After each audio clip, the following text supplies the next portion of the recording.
Mari kita berdoa sebelum kita membaca dan merenungkan firman Tuhan.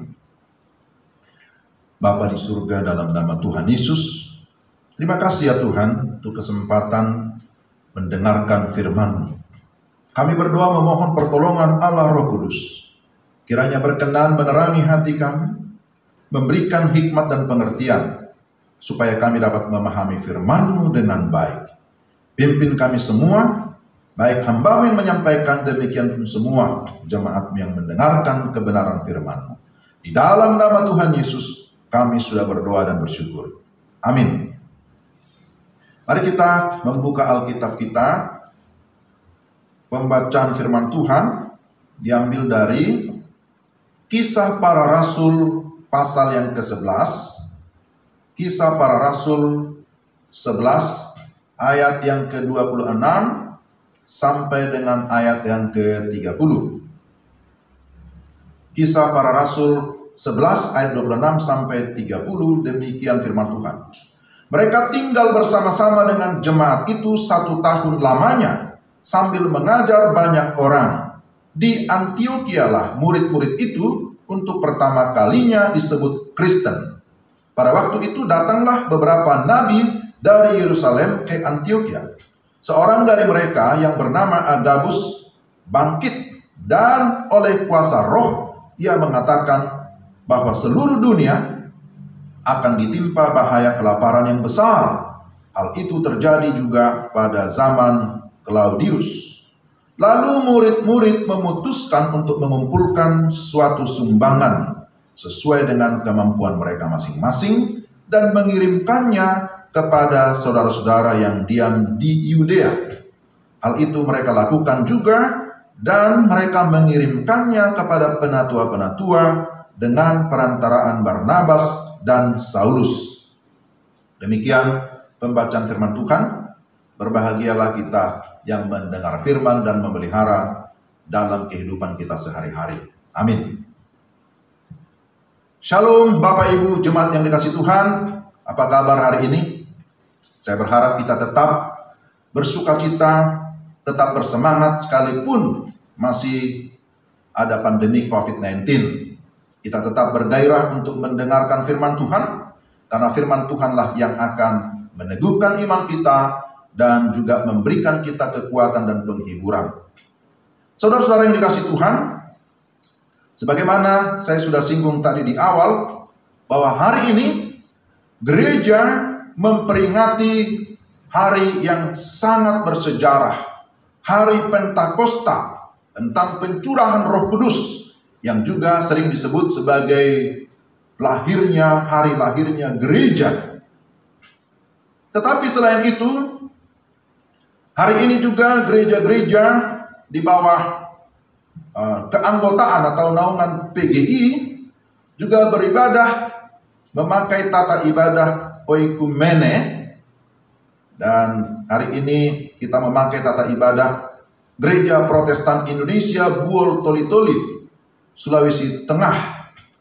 Ini dalam rangka ulang tahun PGI yang ke-71. Jadi dalam bulan Oikumene ini ada tema yang sudah ditentukan. Tema kita bersama menghadapi bencana. Itulah tema kita. Dengan belajar dari Kisah Para Rasul pasal 11 ayat 26 sampai 30. Nah, saudara-saudara yang dikasihi Tuhan, berbicara tentang bencana, bahwa bencana itu adalah peristiwa alam yang mengakibatkan dampak besar bagi populasi ataupun komunitas manusia. Bencana itu bisa berupa banjir, gempa bumi, angin badai, seperti yang baru-baru terjadi di NTT, badai salju, tornado, tanah longsor, kebakaran liar, kekeringan, kelaparan, wabah penyakit seperti pandemi COVID-19 yang masih terus merajalela sampai saat ini, dan berbagai bencana-bencana lain. Saudara yang dikasihi Tuhan, bencana adalah peristiwa yang bisa terjadi kapan saja dan di mana saja. Oleh sebab itu, tema ini menjadi relevan bersama menghadapi bencana. Sebagai gereja, bagaimana kita menghadapi bencana? Maka berdasarkan tema ini ada beberapa prinsip penting yang ingin saya sampaikan. Pertama, gereja harus melihat bencana sebagai masalah bersama. Nah, ini hal yang pertama. Jika kita melihat Kisah Para Rasul 11 ayat 27 sampai 28, disebutkan di sana bahwa pada waktu itu datanglah beberapa nabi dari Yerusalem ke Antiokhia. Seorang dari mereka yang bernama Agabus bangkit, dan oleh kuasa roh ia mengatakan bahwa seluruh dunia akan ditimpa bahaya kelaparan yang besar. Hal itu terjadi juga pada zaman Claudius. Saudara yang dikasihi Tuhan, menurut catatan sejarah yang pernah ditulis oleh seorang yang bernama Yosefus, seorang sejarawan Yahudi, bahwa apa yang dicatatkan di dalam Kisah Para Rasul ini itu sudah terjadi sekitar tahun 45 sampai 46 Masehi pada pemerintahan Claudius. Kelaparan hebat terjadi dan paling parah dikatakan di daerah Yudea. Kelaparan terjadi karena kegagalan panen beberapa tahun. Banyak orang yang mati kelaparan karena tidak mendapatkan bahan makanan. Dan juga bagi sebagian orang yang tidak memiliki uang untuk membeli bahan makanan yang masih tersisa, mereka juga akhirnya mati kelaparan. Perhatikan bahwa orang-orang di Antiokhia melihat bencana ini sebagai masalah bersama. Kita tahu bahwa Antiokhia itu jauh dari Yudea. Antiokhia itu di bagian utara dari Syria. Tetapi sekalipun mereka jauh dari Yudea, mereka melihat bahwa persoalan itu bukan hanya persoalan orang-orang Yudea. Saya kira inilah cara pandang yang ekumenis yang perlu kita ikuti sebagai gereja pada masa kini.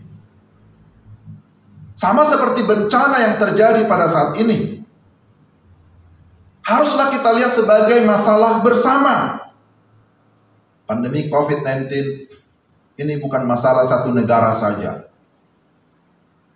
tapi bisa dikatakan seluruh dunia. Ini bukan hanya masalah pemerintah saja, bukan hanya pemerintah yang bertanggung jawab untuk mengatasi. Ini bukan hanya masalah keluarga-keluarga atau orang-orang yang terpapar. Tetapi saudara-saudara yang terkasih dalam Tuhan, bencana yang sedang terjadi, baik itu pandemi COVID-19, baik itu banjir, baik itu angin badai, itu harus kita lihat sebagai masalah bersama yang harus kita tangani bersama.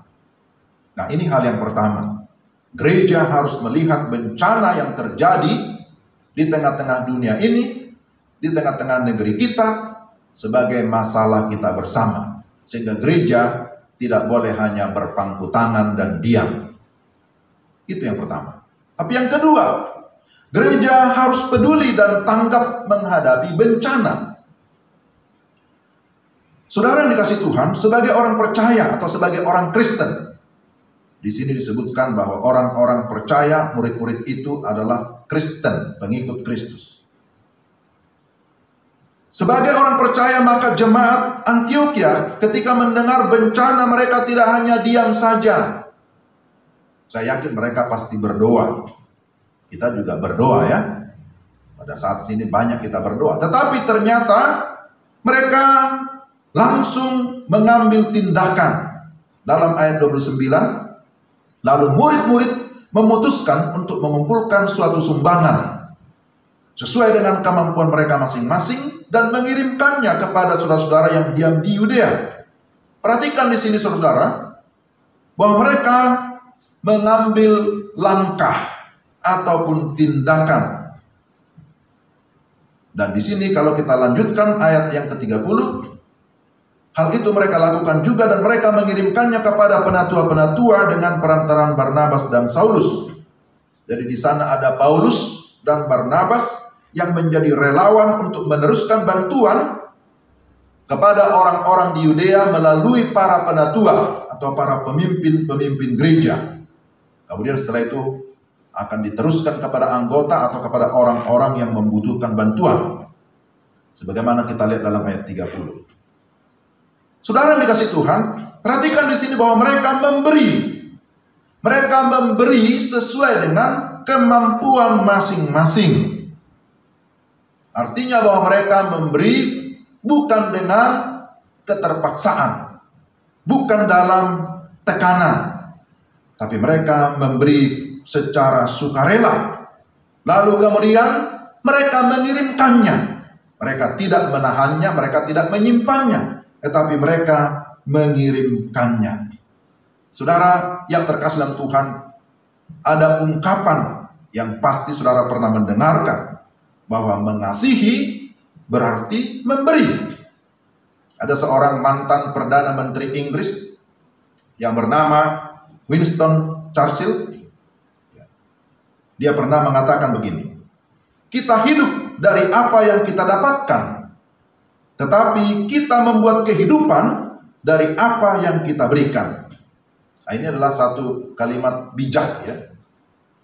Kita hidup dari apa yang kita dapatkan, tetapi kita membuat kehidupan dari apa yang kita berikan. Jadi, saudara yang dikasih Tuhan, ini adalah satu pengalaman yang memperkaya kerohanian gereja. Bahwa kita harus meyakini bahwa ada berkat baik dalam memberi maupun dalam menerima. Tetapi di dalam Kisah Para Rasul dikatakan jauh lebih berbahagia memberi daripada menerima. Ada berkat ketika kita memberi, tentu juga menjadi berkat ketika kita menerima. Apabila kita melakukannya dengan kasih yang Tuhan anugerahkan di dalam kehidupan kita masing-masing. Hendaklah kasih Allah yang mendorong kita ataupun yang mengendalikan kehidupan kita, sehingga kita memiliki kepedulian terhadap orang-orang lain yang sedang mengalami penderitaan. Gereja, kita, saudara dan saya, dituntut untuk peduli dan tanggap menghadapi bencana. Tapi dasarnya adalah kasih kita kepada Tuhan. Dasarnya adalah pengenalan dan juga sekaligus pengalaman kita akan Tuhan. Bahwa kita sudah mengalami Tuhan, kita sudah mengalami kasih-Nya, kita sudah mengalami kepedulian Tuhan atas kehidupan kita. Sebagaimana juga yang dialami oleh jemaat mula-mula, yaitu jemaat Antioquia. Mereka mengalami kasih Tuhan, maka saatnya mereka juga mau bertumbuh di dalam kasih. Sekalipun kondisi mereka pada saat itu juga tidak mudah. Mereka berada di dalam masa-masa yang sulit, ada penganiayaan. Tetapi mereka tetap percaya bahwa ketika mereka sungguh-sungguh di dalam Tuhan, Tuhan pasti akan memelihara. Tuhan memberkati kehidupan mereka. Itu yang kita lihat.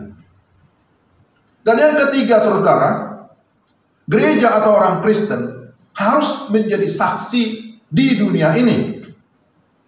Ada hal yang menarik untuk kita perhatikan di dalam ayat 26. Di sana dikatakan, di Antioquia lah murid-murid itu untuk pertama kalinya disebut Kristen. Berarti sebelum itu tidak disebut Kristen. Kata Kristen atau Kristianos di dalam bahasa Yunani artinya pengikut Kristus. Sebagai orang Kristen, di era awal kekristenan itu mengandung stigma atau konotasi negatif. Mereka menjadi komunitas yang sering diejek karena berbeda dengan gaya hidup masyarakat pada umumnya. Masyarakat pada umumnya hidup di dalam gaya hidup yang hedonis, hidup di dalam budaya yang korup itu biasa saja. Hidup di dalam egosentris, mementingkan diri, yang penting senang. Tetapi ketika muncul komunitas Kristen, mereka tampil beda. Mereka memiliki kehidupan yang sungguh-sungguh mengikuti teladan Kristus. Dan karena itu mereka menjadi sasaran kecurigaan, sasaran ejekan, sasaran fitnah. Jikalau kita baca di dalam 1 Petrus pasal 4 ayat 3-4, di sana juga dikatakan bahwa orang-orang Kristen mula-mula mengalami penderitaan, mereka menjadi sasaran fitnah. Dalam konteks sosial yang demikian, komunitas Kristen, saudara, menunjukkan perbedaan bahwa mereka mau menjadi saksi Kristus, saksi kebenaran di tengah-tengah dunia yang penuh dengan kegelapan.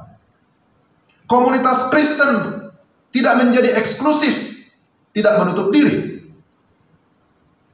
Mereka tidak menarik diri dari dunia lalu bersembunyi, tidak demikian. Tetapi justru mereka terbuka dan mau menjadi garam dan terang bagi dunia. Orang-orang Kristen menunjukkan cinta kasihnya kepada masyarakat yang sedang menderita. Dan tentu inilah ajaran Tuhan kita Yesus Kristus, supaya kita mengasihi satu dengan yang lain. Mengasihi Tuhan Allah, tetapi juga mengasihi sesama seperti diri kita sendiri. Inilah ajaran yang disampaikan oleh Yesus orang Nazaret itu. Dan Yesus sendiri, dia tidak hanya memberikan bantuan, tidak hanya memberi orang-orang yang kelaparan dengan makan, dengan minum, tidak hanya memberikan kesembuhan secara fisik, tetapi yang terutama bahwa Yesus Kristus memberikan dirinya. Dia rela menderita dan mati untuk menebus manusia yang sudah berdosa dan memberikan kehidupan yang baru, kehidupan rohani yang kekal. Saudara yang dikasihi Tuhan, gereja hadir di tengah-tengah dunia ini menjadi garam dan terang melalui segala perbuatan-perbuatan yang baik. Maka ketika gereja hadir, di sana Tuhan dimuliakan. Dan memang inilah yang merupakan tujuan utama mengapa gereja ada di dunia. Gereja ada untuk kemuliaan Tuhan. Gereja hadir untuk memuliakan Tuhan. Saudara yang dikasihi Tuhan, apa yang merupakan kesimpulan dan aplikasinya? Gereja atau umat Kristen hendaknya menyadari bahwa kehadirannya di tengah-tengah dunia ini bukan kebetulan, tetapi ada karena Roh Kudus. Roh Kuduslah yang melahirbarukan gereja. Roh Kuduslah yang memberikan kuasa. Roh Kuduslah yang memberikan hikmat. Roh Kuduslah yang memberikan karunia-karunia rohani untuk bisa melayani. Jadi gereja yang hidup adalah gereja yang mengandalkan Roh Kudus. Maka sebagai gereja yang hidup, maka harus tetap menunjukkan kepeduliannya, tanggap terhadap segala bencana, terhadap segala situasi yang terjadi di tengah-tengah dunia ini. Sebagai salah satu contoh, sebagaimana yang kita baca Kisah Para Rasul 11, itulah jemaat Antioquia yang peduli terhadap bencana yang terjadi pada masa itu, yaitu bencana kelaparan yang disebutkan melanda dunia dan lebih parah terjadi di daerah Yudea. Tentu di atas semuanya Kristus menjadi teladan utama kita. Apa yang jemaat pada saat itu jemaat Antioquia lakukan, meskipun mungkin dalam skala kecil, tetapi itu mengungkapkan solidaritas oikumenis, wujud kepedulian yang terarah kepada korban-korban bencana. Ya, jadi mari kita mengikuti jejak jemaat Antioquia, jemaat mula-mula yang dicatat di dalam Alkitab. Gereja-gereja di sepanjang sejarah mempunyai panggilan dan misi yang sama. Untuk apa? Untuk mewujudkan cinta kasih Kristus kepada dunia ini, kepada para korban bencana, dalam beragam bentuknya, baik bencana alam maupun bencana kemanusiaan. Dan kita melihat bahwa gereja perlu hadir di sana.